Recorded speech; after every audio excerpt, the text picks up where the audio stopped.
Hi, Fun Astrology fam. This is Liz Grace Christie. I'm going to be in the LA area with Thomas on December 29th, and we're curious if you would like to come and talk astrology with us. That's right, Liz Grace. We're officially on. We've had enough interest. December 29th in the afternoon. If you're in SoCal and free that afternoon, please email me at funastrologypodcast@gmail.com. Just say I'm interested, and we'll keep you informed on the details. And we're wondering where you're coming from so we can find a cool place to meet. The afternoon of December 29th, somewhere in Southern California. Email your interest to funastrologypodcast@gmail.com. I sure hope you all can join us.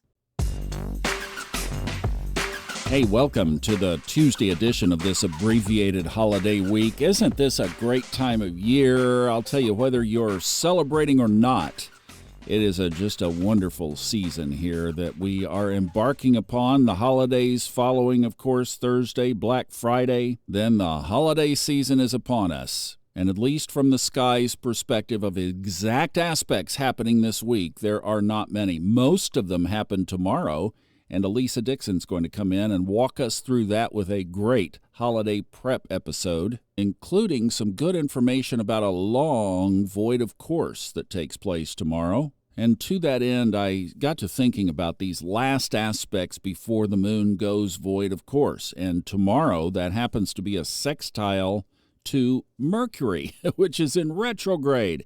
How long has it been since we have not heard of one of these last aspect planets not being Neptune or Pluto? Well, it won't be Pluto for a long, long time, but Neptune is still there. In fact, the next one on Saturday is trine to Neptune, so it's still in the game. But hey, that's two favorable lunar aspects before sign changes this week. So the moon is with us all week is the bottom line of that. And that's what I got to thinking about is a lot of people for quite a while have been saying, stock up on the popcorn, it's getting ready to get crazy. Well, so it already has gotten crazy, right? It's been crazy since Saturn and Pluto conjoined in January of 2020. But I got to thinking about this and really was triggered by what Elisa says tomorrow. What we're going to hear from her tomorrow triggered this thought that, maybe during these times right now, at least for the next several months, maybe what we would do well is to stay a little closer to the moon.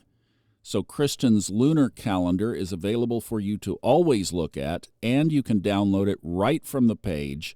It's funastrology.com/moon, and that gives you all of the last aspects, everything that really you need to know to follow the lunar cycle. It's a great resource, and we appreciate her doing that for us every month and making it look beautiful, too. But I just thought we would probably do well to give that. If normally we don't give it a lot of attention, and then how would we apply it? Look, Thomas, I've got kids, I work, deadlines, I'm a realtor. What am I going to do? Shut down in the middle of the week and tell my clients, we can't negotiate right now because the moon is void, of course.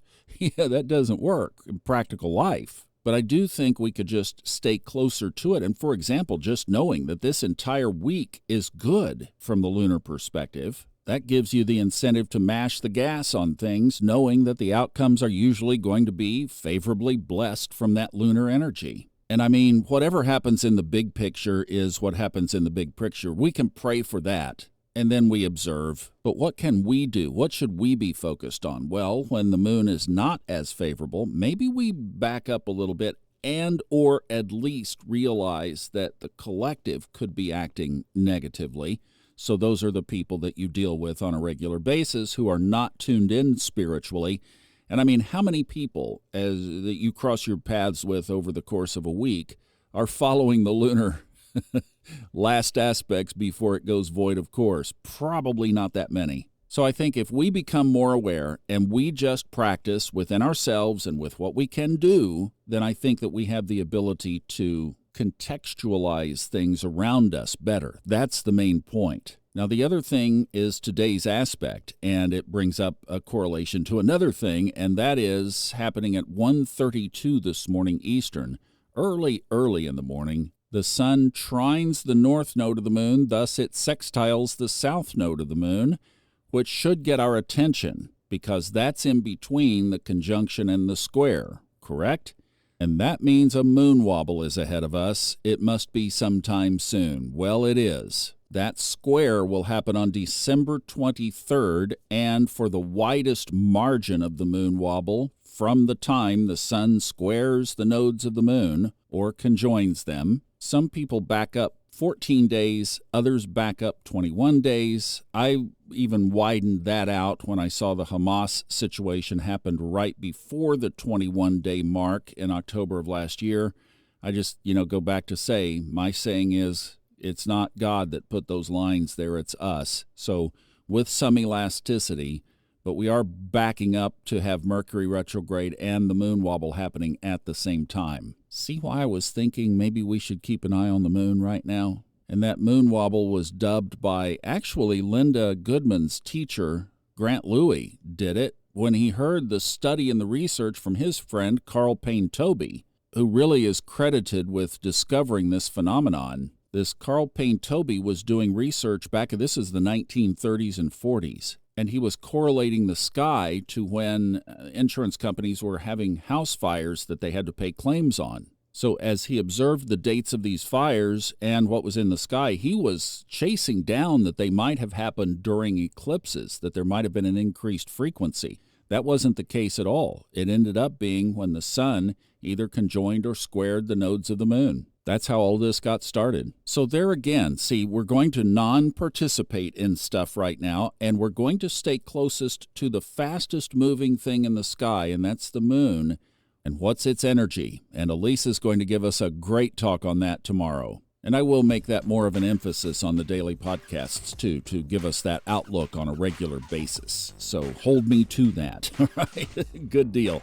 Hey, you guys have a wonderful holiday weekend. I'm going to scoot out of here and hand the microphone over to Elisa, and I'll see you back on Monday, and that will begin the moon wobble. So new moon on Sunday. Don't forget about that. New moon December 1st. All right, you guys have a good one. I love you. Make it the best. Have a wonderful time, and I'll see you on Monday. Bye-bye.